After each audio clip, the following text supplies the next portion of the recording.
ಹನುಮಂತನ ಮೇಲೆ ಸಿಕ್ಕಾಪಟ್ಟೆ ಜನ ಎಕ್ಸ್ಪೆಕ್ಟೇಷನ್ ಇಟ್ಕೊಂಡಿದ್ದಾರೆ. ನಿಜಕ್ಕೂ ಒಂದು ಎಕ್ಸ್ಪೆಕ್ಟೇಷನ್ ಅನ್ನ ತಲುಪುವಲ್ಲಿ ಯಶಸ್ವಿ ಆಗ್ತಾನ ನಮ್ಮ ಹನುಮಂತ ಕಾದು ನೋಡ್ಬೇಕು. ಯಾಕಂದ್ರೆ ಹನುಮಂತನ ಆಟ ಆಗಿರ್ಬೋದು, ಆತ ನಡ್ಕೊಳ್ಳುವಂತ ರೀತಿ ಬಿಗ್ ಬಾಸ್ ಮನೆಯೊಳಗೆ ಎಲ್ಲವೂ ಕೂಡ ತುಂಬಾನೇ ಚೆನ್ನಾಗಿದೆ. ಮತ್ತೆ ಆ ಒಂದು ಪ್ರೀತಿ ವಿಶ್ವಾಸವನ್ನ ಗಳಿಸ್ಕೊಂಡಿದ್ದಾನೆ, ಜನರ ಒಂದು ಮೆಚ್ಚುಗೆ ಕೂಡ ಪಾತ್ರನಾಗಿದ್ದಾನೆ ಹನುಮಂತ.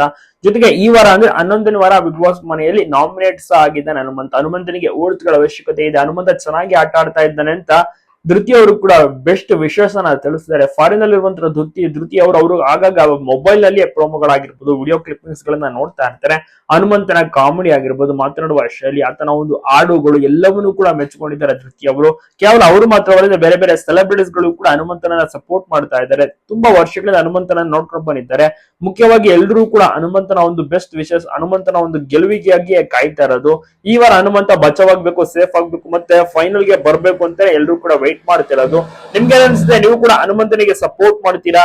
ಹನುಮಂತ ಗೆಲ್ಬೇಕಾ, ಗೆಲ್ತಾನ, ಫೈನಲ್ ಗೆ ಬರ್ತಾನ, ಈ ವಾರ ಸೇಫ್ ಆಗ್ತಾನ, ಬಚಾವಾಗ್ತಾನ? ತಪ್ಪದೆ ಕಮೆಂಟ್ ಮಾಡೋದನ್ನ ಮರಿಬಿಡಿ. ಹನುಮಂತನ ಒಂದು ಗೆಲುವು ನಿಜಕ್ಕೂ ಕೂಡ ಬೇಕಾಗಿರುವಂತದ್ದು. ಯಾಕಂದ್ರೆ ಆತ ಮುಗ್ಧ, ಇನ್ನೋಸೆಂಟ್, ತುಂಬಾ ತುಂಬಾನೇ ಚೆನ್ನಾಗಿ ಆಟ ಆಡ್ಕೊಂಡು ಬಂದಿದ್ದಾನೆ, ಮತ್ತೆ ಮನೋರಂಜನೆ ನೀಡುವಲ್ಲಿ ಯಶಸ್ವಿಯಾಗಿದ್ದಾನೆ. ಪ್ರತಿಯೊಬ್ಬರು